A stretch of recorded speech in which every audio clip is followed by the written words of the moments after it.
ನಾನು ಈ ವಿಡಿಯೋದಲ್ಲಿ ನಿಮಗೆ ವ್ಯವಹಾರದ ಪರಿಕಲ್ಪನೆ, ವ್ಯವಹಾರದ ಅರ್ಥ, ವ್ಯವಹಾರದ ಚಟುವಟಿಕೆಗಳು ಹಾಗೂ ವ್ಯವಹಾರದ ಆರ್ಥಿಕ ಚಟುವಟಿಕೆಗಳ ಬಗ್ಗೆ ತಿಳಿಸ್ಕೊಡ್ತೀನಿ. ಇಲ್ಲಿ ವ್ಯವಹಾರದ ಪರಿಕಲ್ಪನೆಯಲ್ಲಿ ನೋಡೋದಾದರೆ, ವ್ಯವಹಾರ ಅನ್ನುವಂಥ ಪದ ಏನಿದೆಯೋ ಅದು ಬಿಸ್ನೆಸ್ ಅಂತ ಹೇಳ್ತೇವೆ. ಇಂಗ್ಲೀಷಲ್ಲಿ ಬಿಸ್ನೆಸ್ ಅಂತ ಕರಿತೇವೆ.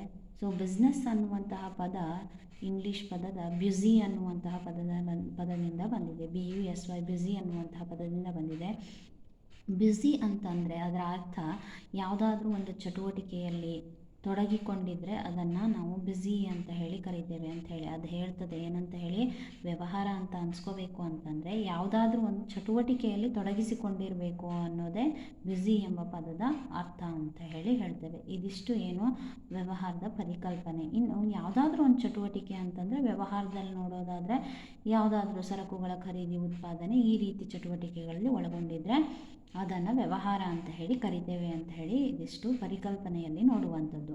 ಇನ್ನು ವ್ಯವಹಾರದ ಅರ್ಥವನ್ನು ನೋಡೋದಾದರೆ, ವ್ಯವಹಾರದ ಅರ್ಥ ಯಾವ ರೀತಿ ಹೇಳ್ತದೆ ಕೇಳಿದ್ರೆ, ಲಾಭ ಗಳಿಸುವಂತಹ ಉದ್ದೇಶದಿಂದ ಜನರ ಬಯಕೆಗಳನ್ನು ತೃಪ್ತಿಪಡಿಸುವ ಸಲುವಾಗಿ ಸರಕು ಸೇವೆಗಳ ಖರೀದಿ, ಉತ್ಪಾದನೆ ಹಾಗೂ ಮಾರಾಟಗಳಲ್ಲಿ ನಿರಂತರವಾಗಿ ತೊಡಗಿಕೊಳ್ಳುವ ಕಾರ್ಯವನ್ನು ವ್ಯವಹಾರ ಅಂತೇವೆ ಅಂತ ಹೇಳಿ ಅದರ ಅರ್ಥ.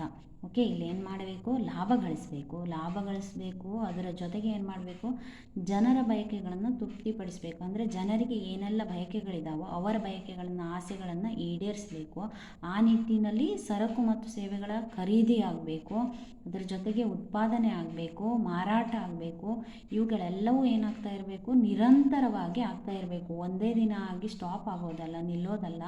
ಇವು ಪ್ರತಿದಿನಾಲೂ ನಡೀತಾ ಇರಬೇಕು. ಅಂತಂದಾಗ ಮಾತ್ರ ನಾವು ಅದನ್ನು ವ್ಯವಹಾರ ಅಂತ ಹೇಳಿ ಕರಿತೇವೆ. ಅಂದರೆ ಉದಾಹರಣೆಗೆ ಈಗ ನೀವು ಈಗ ಶಾಪಿಗೆ ಹೋಗಿ ಏನು ಮಾಡ್ತೇವೆ, ಖರೀದಿ ಮಾಡ್ತೇವೆ. ಸರಕುಗಳನ್ನು ಖರೀದಿ ಮಾಡಿಕೊಂಡು ಬಂದರೆ ಅಲ್ಲಿ ನಾವು ಖರೀದಿ ಮಾಡ್ದಂಗಾಯಿತು, ಅವನಿಗೆ ಮಾರಾಟ ಆದಂಗಾಯಿತು. ಈ ರೀತಿ ಆದಾಗ ಏನಾಗ್ತದೆ, ಅಲ್ಲಿ ಇಷ್ಟಕ್ಕೆ ನಿಲ್ಲೋದಿಲ್ಲ. ಏನಾಗ್ತದೆ, ಅವನು ನಮಗೆ ಆ ಸರಕುಗಳನ್ನು ಕೊಡಬೇಕು ಅಂತಂದರೆ ಅವನು ಉತ್ಪಾದನೆ ಮಾಡ್ತಾ ಇರಬೇಕು ಆ ವಸ್ತುಗಳನ್ನು ಅಥವಾ ಸರಕುಗಳನ್ನು. ಇಲ್ಲವೇ ಅವನು ಬೇರೆ ಕಡೆಯಿಂದ ಅಥವಾ ಬೇರೆ ಅಂಗಡಿಯಿಂದ ಅಥವಾ ಬೇರೆಯವರಿಂದ ಏನು ಮಾಡಬೇಕು, ತರಿಸ್ಕೊತಾ ಇರಬೇಕು. ಅಂದಾಗ ಮಾತ್ರ ಅದನ್ನು ನಾವು ವ್ಯವಹಾರ ಅಂತ ಹೇಳಿ ಕರಿತೇವೆ. ಸಿಂಪಲ್ಲಾಗಿ ವ್ಯವಹಾರದ ಅರ್ಥ ಅಂತಂದರೆ ಇಷ್ಟೇ. ಏನಾಗಬೇಕು, ಅದು ನಿರಂತರವಾಗಿ ನಡೀತಿರಬೇಕು ಅಥವಾ ಯಾವುದಾದ್ರೂ ಒಂದು ಚಟುವಟಿಕೆಯಲ್ಲಿ ತೊಡಗಿರಬೇಕು ಅಂತ ಹೇಳಿ. ಅಂದರೆ ಲಾಭ ಗಳಿಸುವಂಥ ಉದ್ದೇಶದಿಂದ ಜನರ ಬಯಕೆಗಳನ್ನು ತೃಪ್ತಿಪಡಿಸುವ ಸಲುವಾಗಿ ಸರಕು ಸೇವೆಗಳ ಖರೀದಿ, ಮಾರಾಟ, ಉತ್ಪಾದನೆ ಇವುಗಳಲ್ಲಿ ನಿರಂತರವಾಗಿ ತೊಡಗಿಕೊಂಡಿರುವಂತಹ ಕಾರ್ಯವನ್ನು ಏನಂತ ಕರಿತೇವೆ, ವ್ಯವಹಾರ ಅಂತ ಹೇಳಿ ಹೇಳ್ಬಹುದು ಅಂತ ಹೇಳಿ ಇದು ವ್ಯವಹಾರದ ಅರ್ಥ ಅಂತ ಆಯಿತು. ಇನ್ನು ವ್ಯವಹಾರದ ಚಟುವಟಿಕೆಗಳಲ್ಲಿ ನಾವು ಏನು ಮಾಡ್ತೇವೆ, ಎರಡು ವಿಧಗಳನ್ನಾಗಿ ವಿಂಗಡಣೆ ಮಾಡ್ತೇವೆ. ಒಂದು ಆರ್ಥಿಕ ಚಟುವಟಿಕೆ, ಇನ್ನೊಂದು ಆರ್ಥಿಕೇತರ ಚಟುವಟಿಕೆ ಅಂತ ಹೇಳಿ. ಇಲ್ಲಿ ವ್ಯವಹಾರದ ಆರ್ಥಿಕ ಚಟುವಟಿಕೆ ಅಂತಂದರೆ ಹಣಕ್ಕಾಗಿ ಅಥವಾ ಜೀವನೋಪಾಯಕ್ಕಾಗಿ ನಡೆಸುವಂತಹ ಚಟುವಟಿಕೆಗಳನ್ನು ನಾವು ಆರ್ಥಿಕ ಚಟುವಟಿಕೆ ಅಂತ ಹೇಳ್ತೇವೆ. ಆರ್ಥಿಕ ಅಂತಂದರೆ ಅರ್ಥ ಅಂದರೆ ಏನು, ಅದರ ಅರ್ಥ ಹಣ ಅಂತ ಹೇಳಿ. ಅಂದರೆ ಹಣಕ್ಕಾಗಿಯೇ ಮಾಡುವಂತಹ ಕೆಲವೊಂದು ಚಟುವಟಿಕೆಗಳಿದ್ದಾವೆ. ಅಂತಹ ಚಟುವಟಿಕೆಗಳು ಉದಾಹರಣೆಗೆ ಏನು ಮಾಡೋದು, ತರಗತಿಯಲ್ಲಿ ಅಧ್ಯಾಪಕರು ಪಾಠವನ್ನು ಮಾಡ್ತಾರೆ. ಯಾಕಾಗಿ, ಅವ್ರಿಗೆ ಸ್ಯಾಲ್ರಿಯನ್ನು ಕೊಡುವಂಥದ್ದು. ಡಾಕ್ಟರ್ ಚಿಕಿತ್ಸೆಯನ್ನು ನೀಡ್ತಾರೆ ರೋಗಿಗೆ. ಯಾಕೆ ನೀಡ್ತಾರೆ, ಅವರಿಗೂ ಕೂಡ ಹಣ ಬರ್ತದೆ ಅನ್ನೋಕ್ಕೋಸ್ಕರ ಏನು ಮಾಡ್ತಾರೆ, ಅವರು ಚಿಕಿತ್ಸೆಯನ್ನು ನೀಡುವಂಥದ್ದು. ದೆನ್ ಆರ್ಥಿಕೇತರ ಚಟುವಟಿಕೆಗಳು ಅಂತ ಹೇಳಿ. ಆರ್ಥಿಕೇತರ ಚಟುವಟಿಕೆಗಳು ಅಂತಂದರೆ ಇವುಗಳನ್ನು ಬಿಟ್ಟು, ಇವು ಯಾವುದೇ ಹಣದ ಆಕಾಂಕ್ಷೆಗಾಗಿ ಮಾಡುವಂಥದ್ದಲ್ಲ.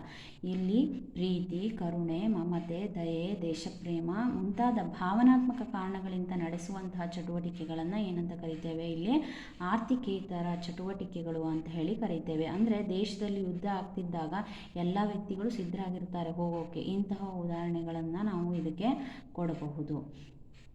ದೆನ್ ಇನ್ನೊಂದು, ವ್ಯವಹಾರದ ಆರ್ಥಿಕ ಚಟುವಟಿಕೆಗಳನ್ನು ಮತ್ತೆ ವಿಧಗಳನ್ನಾಗಿ ವಿಂಗಡಣೆ ಮಾಡಲಾಗ್ತದೆ. ಈ ವ್ಯವಹಾರದ ಆರ್ಥಿಕ ಚಟುವಟಿಕೆಗಳನ್ನು ವಿಧಗಳನ್ನಾಗಿ ಮಾಡ್ತಾರೆ. ಅವುಗಳು ಒಂದು ವ್ಯವಹಾರ, ವೃತ್ತಿ ಮತ್ತು